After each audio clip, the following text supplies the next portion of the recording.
culture is actually damn good. We're not urinating on the fire. You can stop asking that question. I'm going to be calling the defense. What I talked to Russell about is none of your business. In this year's owners' meetings, not much has changed in the NFL landscape, but there were a few big decisions made. In an attempt to massage the egos of the refs union, the motion to make roughing the passer reviewable was rejected. It doesn't matter. We all knew it was going to be like reviewing pass interference a few years ago, where only a play or two was overturned and blatant PI wasn't because reasons. You will, however, see more potential ref ball and players with the number 0 on the field. There will also be no gradual cuts down to the final roster in the preseason from 90 players, which should keep starters fresh for a probable wave of injuries in week 2 of the season. Speaking of changes that no one wants, there's a chance that Thursday Night Football will have flex scheduling. It's more than likely going to be up for vote in May, and would give teams at least 15 days notice of a change from Sunday to Thursday. This would be terrible for the game, but remember, the dollar is what drives the NFL. TV rights fees are far more important to the league than the fans, and we all know it. It'll probably be reality barring a miracle. On to the NFC's moves. Look, with how much cap space the Texans had, with how bad of a team they were last year, there was nowhere to go but up. Nearly everything was already liquidated, barring a Brandon Cooks begging to get out. Speaking of that, he's now free from this doom. The haul must commence. Look at all the acquisitions they brought in and see the rewards. Case Keenum as a mentor under center. Devin Singletary and Andrew Beck as running backs. Robert Woods and Noah Brown for the receiving corps. Dalton Schultz moving down south to play tight end. Shaq Mason acquired from Tampa Bay. And all those pieces on defense. Jimmy Ward, Sheldon Rankins, Hassan Ridgeway, and much more. But what Houston's planning for is their future QB at number 2. And he'll have an elite blindside blocker for a long time when he gets here. Laramie Tunsil reclaims his throne as the highest paid tackle in the game.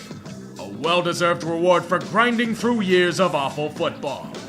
And probably another year or two of rebuilding. The Houston Texans select C.J. Stroud, quarterback, Ohio State. The question on everyone's mind. Do the Texans pick a QB at number 2? Do they go for Will Anderson and cause endless chaos? Or do they do something off the wall? That last statement may be true, but not for the predictable QB choice. It was a 2-horse race between Young and Stroud for most of the year.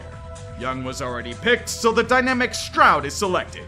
Houston has been looking for their next savior since Deshaun Watson left for the fool's gold of Cleveland. Stroud has a good shot of being their next guy. Welcome to the new age of Texans football. Hopefully it isn't a cock tease like the last one. The Houston Texans select Will Anderson Jr., linebacker, Alabama. Holy shit. The Houston Texans are getting ultra aggressive and I kinda like it. Trading a massive haul to the Cardinals, including next year's first rounder to pick up a potentially generational edge rusher. Nick Caserio's doing everything he can to save his job. If Anderson pans out like we all suspect, the AFC South is going to be in hell. The ultimate risk for ultimate rewards. Go get him, Nick. You don't have Jack Easterby preaching the Book of Revelations to you anymore. Break yourself free of his chains. This team is still trying their best to clean up the mess left by Bill O'Brien. And the rebuild will continue with anything resembling haste. C.J. Stroud, this is your show now. You're going to be thrown into the fire just like Deshaun was. You unfortunately don't have many weapons to play with. But the blindside blocker got paid the big bucks again, so protection isn't the worst. Houston is a group with a bunch of placeholders and hungry younger players eager to make a name for themselves. The only aspirations for the Texans this year? Keep out of the Tank Bowl. Not only for personal pride, but because Arizona has their first round pick. It'd suck if they gave up Caleb Williams in the process. One word comes out of my mouth in regards to the AFC. Stacked. It's going to be a goddamn bloodbath in this conference. And it can be argued whomever makes the Super Bowl will win it outright. Regardless, predicting anything is somewhat of a coin flip. In the AFC East, regardless of competition, the Bills are still the best in class in my opinion. AFC North, barring more injury to Joe Burrow, Cincy takes it with their elite offense. The AFC South, it's Jacksonville's to lose. They have to win it by default, right? Although we did say that about Tennessee last year. And the AFC West is a Kansas City affair. As usual. Wild cards, though, they're really hard to gauge. Pick them out of a hat, I guess. Ravens, Chargers, and Jets. Why Jets? Because this is usually how ridiculous it tends to be. Sue me. I'm sorry for all the teams I jinxed as always. I regret nothing. I don't know what the hell you pissed off Baltimore, but I'd strongly recommend appeasing that god before it's too late. On the surface, it's a rather convincing win. The Texans were outclassed in many facets. The Ravens' teammate CJ Stroud's debut was miserable as possible. The standard fare with little drama against a team they should beat. However, the blood toll must be paid, and it will be brutal in cost. Mark Andrews ruled out before the game. Ronnie Stanley injured. Tyler Linderbaum injured. Marcus Williams tore his pec, and J.K. Dobbins cursed to hell and back. Torn Achilles after a torn ACL in a contract year. The gods show absolutely no mercy. And to make it worse, Lamar was far from optimal in the new offensive scheme. Still time to right the ship there, but the injuries, man. Did you make a deal for 2012? Is that the reason why there's so much pain here? Here I was thinking that the Texans had a slight chance of being a better team than the Colts this year. Hey, there are different shades of shit, it can be measured that way. Perhaps I underestimated how terrible Houston really is. A defense that could hold on against Lamar could do so versus Anthony Richardson, right? Nope, that was a lie. Diced on the ground again and again and again. Even as AR was knocked out due to a concussion, the misery did not end. Gardner Minshew picked up the slack. CJ Stroud is being sentenced to die behind whatever this O-line is. It's a miracle he threw for as many yards as he did. At this rate, the correct comparison is 2002 David Carr. The whole city died on repeat. I saw more fight on the goddamn concourse than out of the Texans. I'd call a few of those brawlers up for the practice squad. It couldn't be any worse than being outmatched by the Colts of all teams. So Jacksonville, are you going to explain to us what the fuck is wrong with your offense? This is the second straight week against a supposedly bad defensive opponent where everything has looked out of sorts. Not even somewhat, but entire wiring and mainframes are borked. Calvin Ridley apparently can't catch a damn pass or do anything right these days. Field goals are blocked away as if they are nothing at all. And that's if they even get into field goal range. There was an elite quarterback today, and his name was CJ Stroud. The Texans are down 4/5 of their starting O-line and you still can't stop them?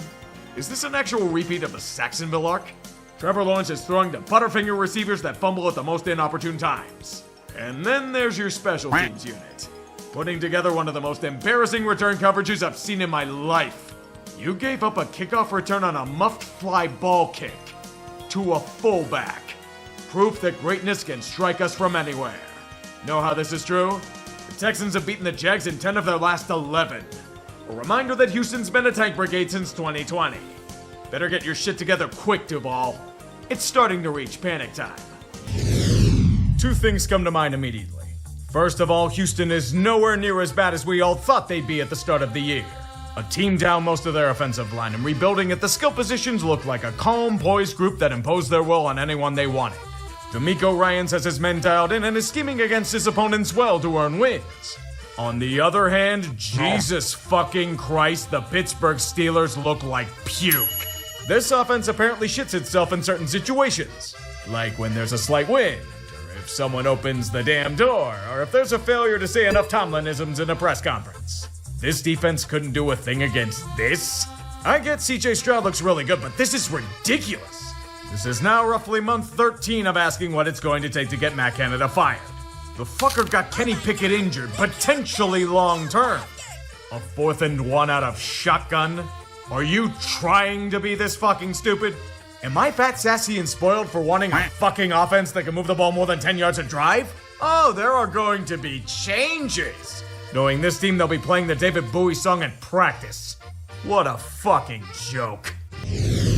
Arthur Smith has many pundits shitting on him for his baffling offensive decisions, but they somehow work. Desmond Ridder has been a mess these past few weeks, but he still gets the call against Houston. The Falcons are a very, very strange team this year. They'll be relatively quiet as an upstart Texans gang chips away at everyone's sanity and attendance. What happens for both teams? A whole lot of nothing. Stalemates in trench warfare. All quiet minus a few skirmishes that go absolutely nowhere. Mostly fumbles by Atlanta near the goal line, adding to the eternal frustration. But the ally of the Falcons this season has been the fourth quarter. Start with Bijan being Bijan. When they use him, he makes it count. A long touchdown drive to regain the lead. Then Desmond Ridder vindicates his coach's loyalty. Solid passes driving the ball down the field for a field goal. However, there's an issue. CJ Stroud is looking like a gem. In their hour of need, he rallies the Texans' ragtag bunch to a long drive of their own and whittle time away until they strike for critical damage. Throws for the end zone. Caught. Touchdown. That's a statement drive if there ever was one. Houston now has the lead. But there's another problem. Desmond Ridder is responding in kind. Atlanta can throw the ball to Drake London and Kyle Pitts. It's the perfect recipe to get them right into field goal range. And who got it? And Atlanta wins it. As I said, Atlanta is a very strange team. You never know what you're going to get out of them on a given drive. In some cases, it's good things like this. In others, well, we don't really want to talk about that. The up-and-comer hosting a franchise that still thinks they've got it. Little did that old flame know that they have a bum leg, they have liver failure, and their silicone breasts are infested with maggots. Houston continues to do more with less. Pretty much scrounging wins together with a bunch of pebbles and twigs they find on the side of the road. CJ Stroud hadn't thrown an interception in his NFL career until this game. And the Saints were so touched by it that they simply gave the ball back to the Texans. After the initial volleys in the first half, the New Orleans defense did its job. They silenced any remaining opposition and kept them in the game to the end. I am absolutely unsurprised that the Saints shit the bed when opportunity is presented yet again. You wonder why I have no faith in them to do anything? This is why. Pete Carmichael is all the scheming of a 5-year-old's hand caught in a cookie jar. His red zone offense was fucking pathetic. 4 opportunities in or near the red zone, most of them late in the fourth quarter. They end up with only 3 points out of them. Against this ragtag defense, Derek Carr threw for over 350 yards. Pete's just running the same damn plays over and over again. Yes, please, another shitty deep fade to the outside. It totally worked the last 8 times you tried it. I'm fully convinced the team that should have won did. New Orleans couldn't find their way out of a damn paper bag when it matters. Typical.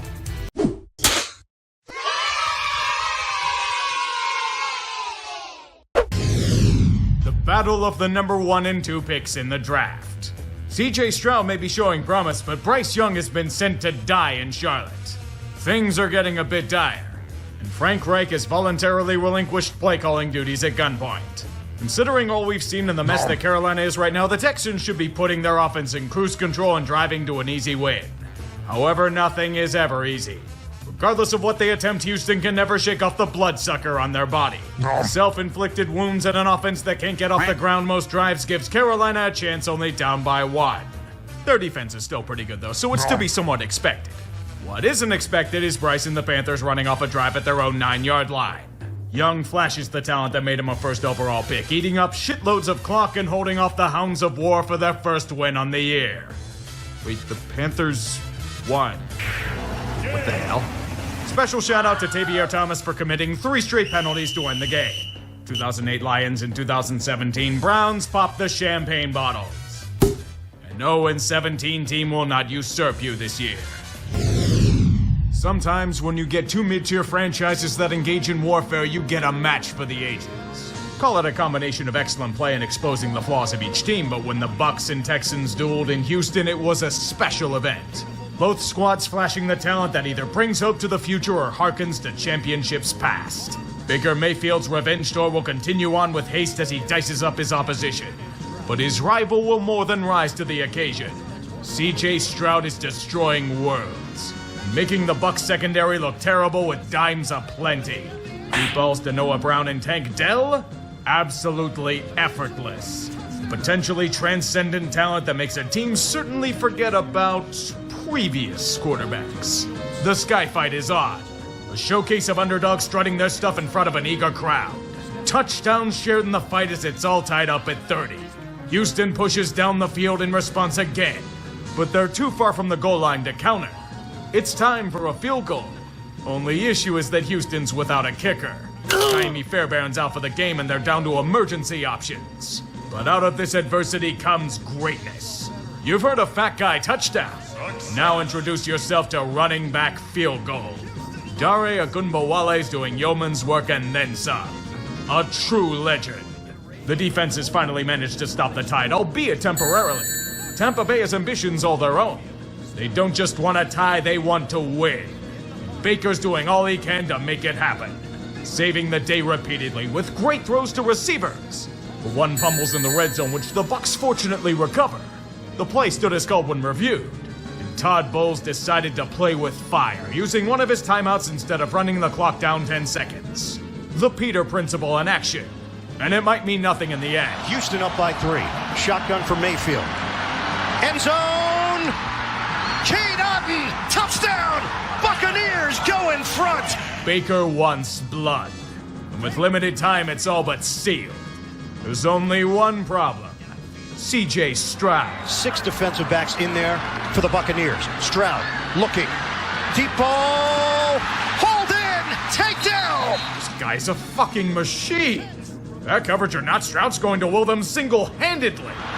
Stroud to the end zone! Touchdown! Takedown! C.J. Stroud take a bow.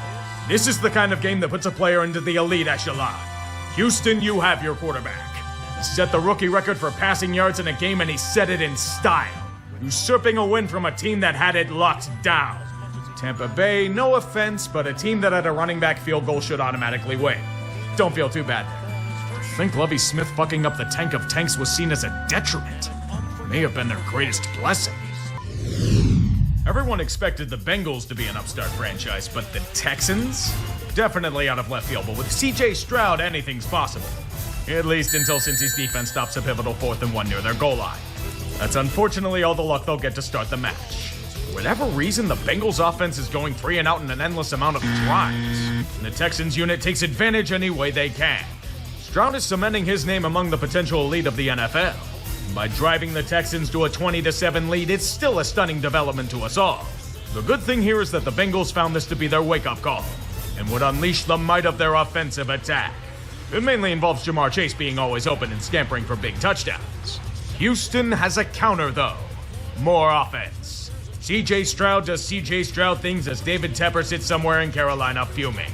Mike Brown is probably somewhere in a press box fuming as well. Joe Burrow somehow turned into a turnover magnet. I don't get it either, but 2 straight drives with picks. They'll need a miracle, and they get one. A big interception thanks to a defender using an invisibility spell. Or at least I hope it was that. Touchdown Bengals, 3-point game. Predictably, Houston must punt because we can't have a calm ending ever. One rule, never fuck with Tyler Boyd. He lays low when Jamar eats all the attention. Hell, just watch him dominate again. And Burrow to the air, to the end zone. Boyd! It's probably the first time I've seen Tyler Boyd fuck up like that. Figures. Gives Houston a chance as they can only tie the contest. I hate to be the bearer of bad news, but did you see what C.J. Stroud did last week? He'll do close to the same today. Quickly dissecting the defense to field goal range. And all they need is a kick by newly signed Matt Amendola. Off the practice squad for the lead, and it is good! It's not Daria Gunbowale, but I'll accept it. Houston continues their meteoric rise from the ashes with an equally meteoric win. Who knew the key to restarting the Escalooser was a team creating weapons out of sticks and stones? Remember, it's not about the quality of the weapon. It's in the precision. That's why Cincy lies slain. A battle of 2 hot tanks turns into an exciting matchup, where Dazzle and Flair are showcased at the quarterback position. Kyler Murray versus C.J. Stroud in a fight to the death. That alone makes it a must-watch game. And it honestly felt strange. Not in the ways that C.J. Stroud flashed his incredible promise in the first half of play. Not in Arizona doing their best to keep up with the Texans, but in how sluggish things felt after the first half. It may be 21-10 Houston. CJ might be making magic happen with Tank Dell before halftime, but Houston's unable to adjust to the Cardinals afterwards. Their offense just dies on arrival, and in inexplicable ways as well. Kyler's ability is showcased as well with a touchdown to put it to a 5-point game, and it turns into a battle of defense. Whether that's due to the Texans buckling down with quality play calling or the Cardinals getting greedy and choosing not to take the points is to be determined. Even on muffed punts, Arizona looks rough. But then CJ lets it rip right into the hands of a defender on 2 consecutive drives. He must be making up for lost time or something. You figured the Cards would take this one, right? That be no. Houston's defense holds firm. And despite an abnormal performance from Stroud, this game proved that the Texans' defending 11 can take a game on their own. Yes, it is Arizona, I get it, but progress is progress. Houston's in playoff contention now. That is not a joke. Tell yourself that 3 months ago. Call me crazy, but I never saw this matchup as having huge implications for the AFC South at the start of the year. A battle of young quarterbacks to prove who will have superiority over the division. Know how it'll be good? Watch as Stroud flings a deep bomb to Tank Dell effortlessly, as it's undone by an alleged illegal shift penalty. We have to give credit to the real stars of the show, the officials. Some of the penalties that were being called in this match were baffling to the mind. Both sides suffered some of the most heinous ref ball we've seen in a few weeks. If it's third down near the goal line, Houston will get called for defensive pass interference. Wait, this is pass interference? Okay then, touchdown Jacksonville. The fight will continue on regardless, with great skill and talent bringing a show to the crowd in attendance. The Jags holding on for dear life and yearning for more. If Doug Peterson simply chose to take the points at half. To be fair, not on him for this interception, that just happens. CJ Stroud also just happens, and leads a touchdown drive to take the lead. But do you know what this game needs? More defensive pass interference. Not good enough, it's a flag one, get one free deal. Did I mention that this officiating crew likes calling defensive pass interference? Jacksonville retakes control of the game, and Houston's trying to bring it back from a 10-point deficit, but somehow can't get out of their own way sometimes. Rookie mistakes, I guess. Would Brendan McManus missing a kick be considered a rookie mistake? I guess that just happens. Same as Stroud engineering a touchdown drive to get back within 3. There's going to be one more chance for Houston here. They do everything they can to get close, but must settle for the fringes of field goal range. It's desperation time in Houston.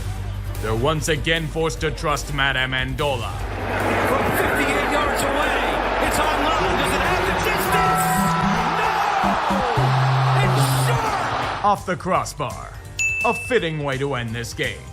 At this rate, the refs would probably flag the uprights for pass interference.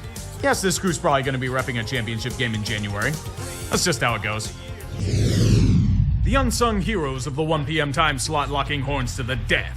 A game with huge implications in the AFC playoff race taking place in the heart of Texas. Both groups with surprising surges.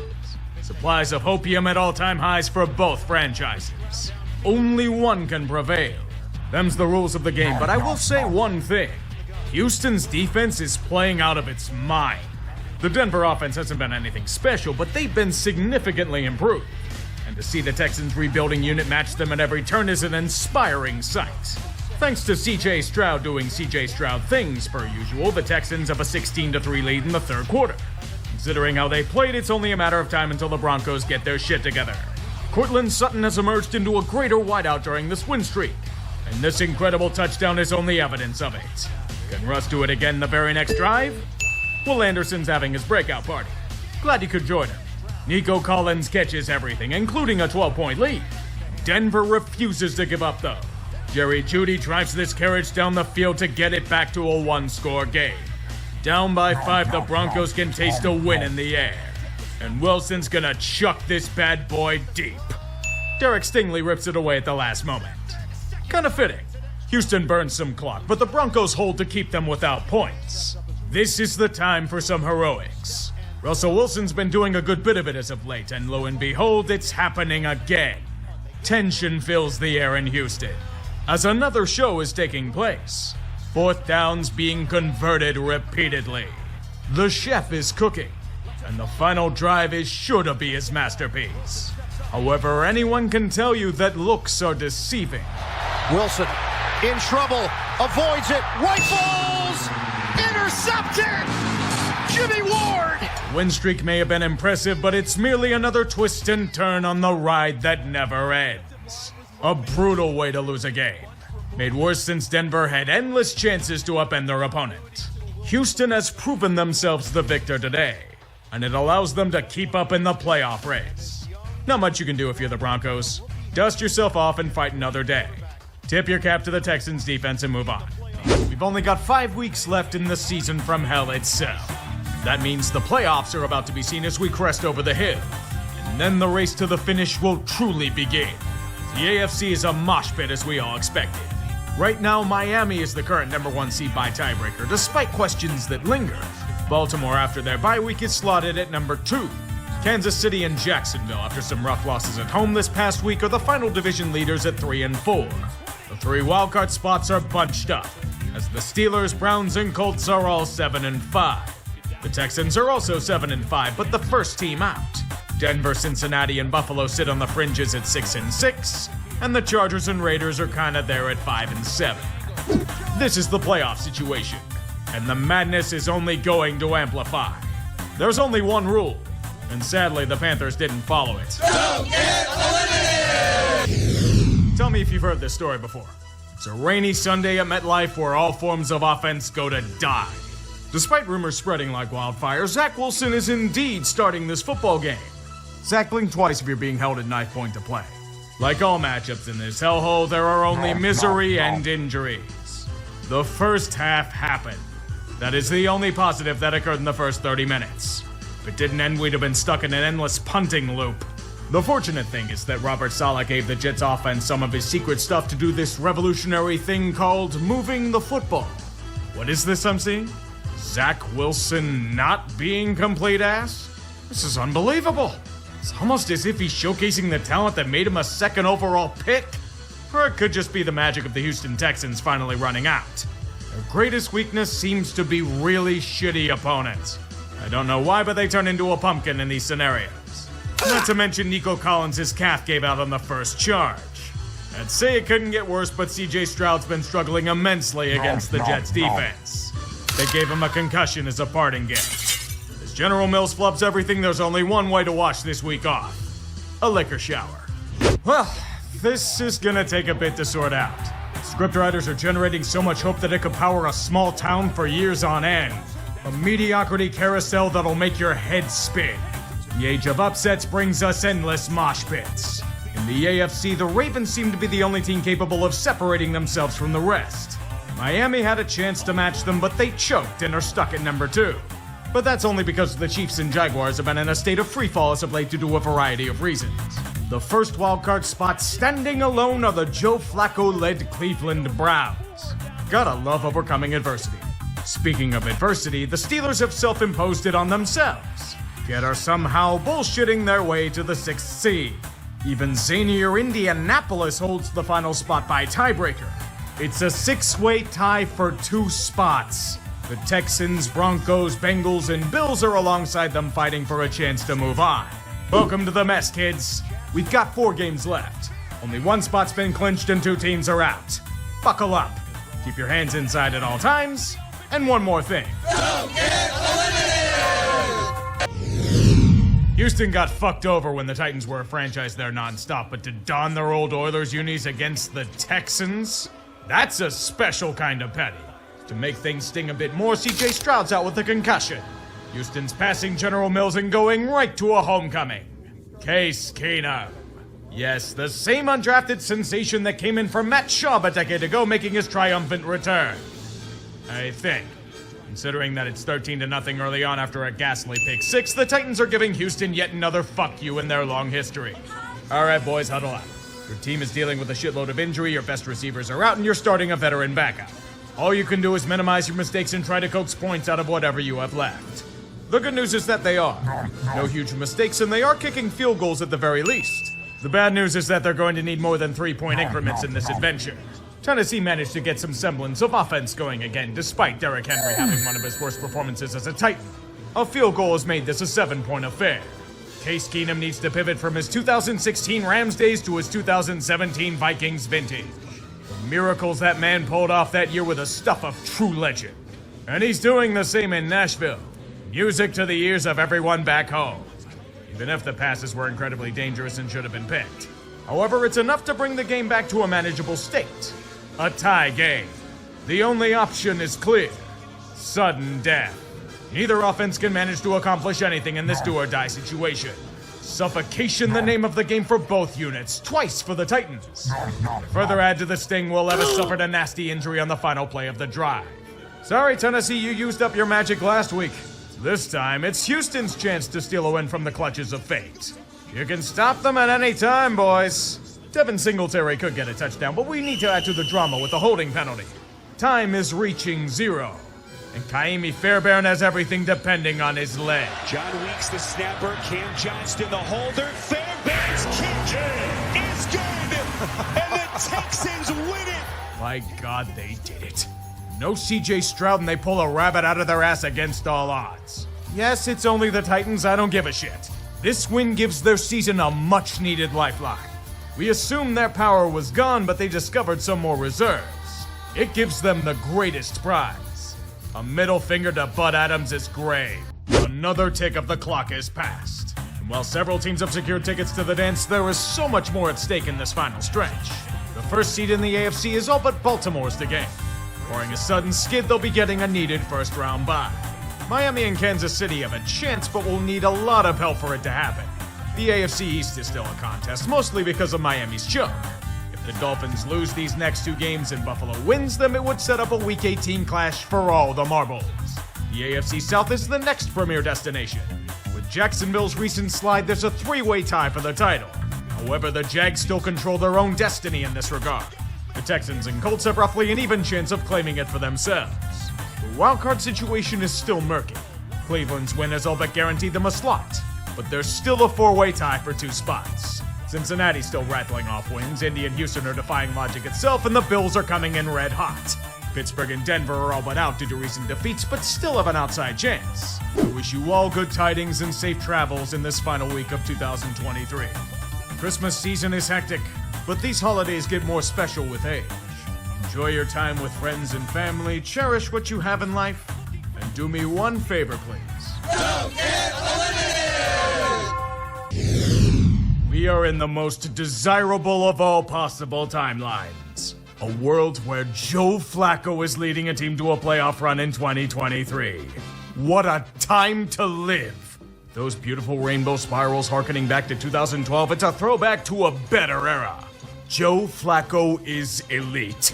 Not even the sarcastic elite we were throwing around 6 years ago. Legitimately elite. The first time throwing over 300 yards in 3 straight games in his career. Leading the charge to victories left and right with his arm. You may argue that the Texans are battered to all hell and the Magic's running out, but fuck you. This is the meme that the football world has been dying for. Cleveland has not only all but purchased a ticket to January, they stamped and sealed that baby with a shitload of injuries that keep piling up in their mass grave. Case Keenum's revenge tour against the Browns ain't got nothing on Flacco magic. He went to a St. Louis Rams for him. So bad he got benched for General Mills, part of this balanced breakfast. If there's any good news, Houston, you might have Stroud back next week. Do or die time. Good luck. 2 more weeks to go, yet we have solved next to nothing. A few more pieces have moved into position, but very little set in stone. 2 teams clinched, 2 more eliminated, yet there are still 10 more teams that need to be cut off from the pack. Only 2 real contenders remain for the number 1 seed in the AFC. Baltimore and Miami. Conveniently, they play each other next week. The winner of that matchup likely decides the first round bye. Yet Cleveland's still got a very slim chance to claim it. I don't know how, but life is strange like that. The AFC East has no change, but Miami clinches it with a win or Buffalo loss. Any other outcome will set up a Week 18 matchup for the crown and its spoils. The AFC South might be the real tank division. Everyone lost. Same scenario as last week, with Jacksonville still somehow controlling their own destiny. Don't fuck up against Carolina. The wildcards are still a hot mess. Cleveland is all but a given, but Buffalo has escaped certain humiliation with a strong run of form. The 7th seed from hell is still Indianapolis's domain. But the Texans, Steelers, and Bengals are clinging on to their rear bumper. Denver's devastating losses all but knocked them out of contention. Yet the Raiders are defying life itself. You tell me how that is. We have 2 weeks left, and the purge will shortly commence. Make your preparations now, for there will only be one phrase chanted throughout the land. Don't get eliminated! In part 2 of the middle finger to Bud Adams, Houston is getting much-needed reinforcements as CJ Stroud and Nico Collins are back. Unit ready. Were they needed? The Titans are treading in the pits of despair, but they're limited in talent and simply waiting for the offseason to reassess things. Will Levis did return this week, but it was only brief. After it became 17-0 on a fumble recovery, he was injured on that play. That might mean the end of his season. It's the return of Ryan over the hill, and Tennessee is simply Tannehill Hill. They could do nothing on either side of the ball to stop their opponent. The Texans may be devastated by injury and running on fumes, but their playoff hopes are still a very real possibility. Depends on their match against Indianapolis next week. One team expected to do nothing this season against another. That's what we call playing with house money. Things got much clearer and much more confusing at the same time. I don't know how that's possible, but we must accept this chaotic landscape known as reality. There were some clinchings, however, many scenarios must be cleared up. The AFC East is still in play. If Miami's loss and Buffalo's win, it sets up a winner-take-all scenario where both teams have everything to play for. Miami will make the playoffs regardless, but Buffalo can still miss with a loss. The difference between the number 2 seed and potentially going home. The AFC South was the polar opposite of last week. Everybody won, which means that all 3 of Jacksonville, Indianapolis, and Houston have a shot at the division title. The Jags control their own destiny, but if they slip up, the winner of Colts-Texans claims it for their own. If Jacksonville fails, there are still 2 wildcard spots open, and 2 teams will leave empty-handed. Buffalo is win and done, and the winner of Indy-Houston should claim one of these spots. Pittsburgh needs some help. Either a Buffalo or Jacksonville loss, or, God forbid, Houston and Indy tie next week. Plus, they have to take care of their own business. There is a scenario where Pittsburgh gets in with a loss, but it's very convoluted. It's crunch time, boys. The final week is upon us. You've made it this far, but the cold reality is there are only so many spots available. Good luck, and may the gods smile upon you. There are still 3 open spots in the AFC. The main one being the AFC South, where Jacksonville controls their own destiny. But if they lose, the winner of Houston-Indianapolis steals it in the night. Buffalo, Houston, and Indy only need wins to clinch a playoff spot. Pittsburgh, however, needs some help to get a backdoor entry. Either a Bills or Jaguars loss. But they have to take care of their own business. This is what the final week of play is all about. Win or go home. All or nothing. Those are the stakes for these 2 massively overachieving teams seeking the grand prize of unlimited house money. If you're the Texans, CJ Stroud alone is a bounty many teams envy. While the Texans might be dreaming of a postseason with a 14-3 lead, one man has come to wreck those ambitions single-handedly. Jonathan Taylor. The battered Houston defense cannot stop him whatsoever. A tie game as quickly as he scurries for a touchdown. Just as we expected. A neck-and-neck affair with both groups of men desperate to move on. In some regards, the only thing ending the Colts are themselves. After a doink trading field goals with one another as neither can truly find the pay dirt in the confines of Lucas Oil. What we need is a statement drive. Guess who claims it? If you guess CJ Stroud, why are you all that surprised? Look at what he's doing. Dazzling balls, escaping acrobatics, the kind of stuff that can make franchises dream of a golden decade. He might already be here for the Texans. If Kaimi Fairbairn doesn't miss his first PAT of the year. It's desperation time for Indy. And even if he's hurt, you have to feed Jonathan Taylor with the game he's been having. This drive is all Taylor. And the red zone has been breached. 4th and short, season in the balance. Should be an easy conversion. It's in Minshew's hand, and a drop by Goodson. Tyler Goodson's going to be haunted by this drop and his nightmares. Bad throw, but it was catchable. Wait a minute, why wasn't Jonathan Taylor out there? If you were worried about him catching passes, what about Zach Moss? Too many mistakes send them right to the glue factory. I will say this. I respect them for a team I thought would be fucking terrible this year. It's a lot more than I can say for most. A year ago, we were mocking the Texans for royally fucking their tank with a win in Indianapolis. Today, they do the once unthinkable and make the playoffs with a win in Indianapolis. What a fucking turnaround. Lovie Smith wasn't the ruiner of dreams. He was their gateway to that.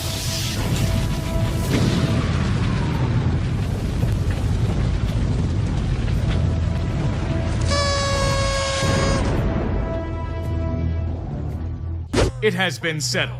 A little more anticlimactic than usual, but sometimes conclusions are very underwhelming. Just ask Game of Thrones. The playoff matchups are now set in stone. The AFC Baltimore gets a first-round bye to go up against the trainees from Police Academy. Buffalo somehow secures the 2nd seed and a probable first-round bye since they're playing Pittsburgh at home. I'll laugh hysterically if they blow it. Kansas City managed to at least catch a 3rd seed against Miami, where Tyreek Hill is returning to where he honed his craft for years. Houston, in the shocker of the year, wins 4th seed. They'll be taking on Cleveland in the Deshaun Watson Bowl. Fortunately, without Deshaun Watson. The NFC is just as trashy if we're being honest. San Francisco gets first-round bye. Leading off the bad news bears, Dallas secures the 2nd seed and a matchup against Green Bay. No bad experiences in previous playoff matches there, I'm sure. Detroit gets 3rd seed in the ultimate revenge match. Matthew Stafford coming home to lead the Rams against them. The winner of Tank Division, in spite of themselves, is Tampa Bay. And they'll have a legitimate chance of winning since the only thing Philadelphia can beat is themselves at this point. Prepare yourselves accordingly. This year's been a shit show and I anticipate much more of the same in the playoffs. Take care, and I'll see you for the haters, guys. This season was an acid trip. Instability and wonkiness in nearly every game imaginable. The year of the backup quarterback. In some cases, the 3rd stringer. Or further than that. The Shield wants to squeeze every dollar it can out of the game, and it's showing in the quality of play. Every team sucks, everyone's a fraud, the league's product is shit, and there are only about 2 or 3 teams that might be competent. Endless trash abound. Let's put the victims on stage and roast them over a fire. Sometimes all it takes is a year to change the fortunes of a franchise. Last January, the Texans were a walking joke. Houston had just fired 3 coaches in 3 years, removed the cancerous tumor known as Jack Easterby, and pissed away the 1st overall pick by winning. We laughed at them for fucking their tank. Little did we know that Lovie Smith was doing them a favor. CJ Stroud is an absolute gem. A game-changing weapon that has helped to not only turn around the fortunes of a dying franchise, but give it superpowers. Winning the AFC South after years in the abyss? Jacksonville did collapse, but this is impressive as hell. They're a great story, but it's going to be a long shot to do anything at this level. Underneath the hood, this team's got a shot transmission, blown-out radiator, and a battery leaking acid. Wrecked by injury on most fronts. Been playing with a patchwork offensive line for most of the damn year. Their defense has turned into a Frankenstein of salvaged parts. Can CJ and D'Amico Ryans pull off the miracle of miracles? Be fun to watch if they could. When you reach that final gauntlet, you have to find that extra gear. Despite how it may look on the surface, considering this year has been full of unpredictability on any given Sunday, I'm expecting some rather unusual results. I look forward to the memes. And yes, I know none of you are looking forward to this next segment. So who do I curse with the jinx this time around? Should be easy, but I'm starting to overthink this because why go after the obvious picks? It feels like it's bait. I don't know why, but it's gonna lure me into a trap. Knowing how every team has glaring flaws, I'm just gonna say Cowboys versus Chiefs. Why? Because nothing makes any goddamn sense. Just roll with it. I'm trying to as well, boys. 2 words best describe these playoffs. Fuck you. Fuck your feel-good stories. Fuck your narratives. And especially fuck likability. That shit doesn't get you to the promised land. Wins do. It's been a playoffs full of blowouts and humiliation, but it marches on all the same. Nearly everyone's pissed at the outcome. You know what to do. Start mining salt. Even if they predictably lost, the Texans should have absolutely no shame in how this played out. They kept up with the AFC's best for an entire half. It's just that their flaws became apparent under the assault of Lamar. Their defense is wrecked by injury and their offensive line is just a wreck on top of injured. Spent a long time trying to defy fate itself, but it always comes to collect its due. No one was stopping the Ravens' running game here, to be fair. Lamar Jackson was a man possessed, and the Ravens would have been memed to death if they had lost. I don't think Houston's feeling too bad. Potentially generational QB, a face of the defense in Will Anderson, one of the best head coaches in football. Future so bright in H-Town we're blinded. Well done, lads. Here's to an excellent season. Keep it up.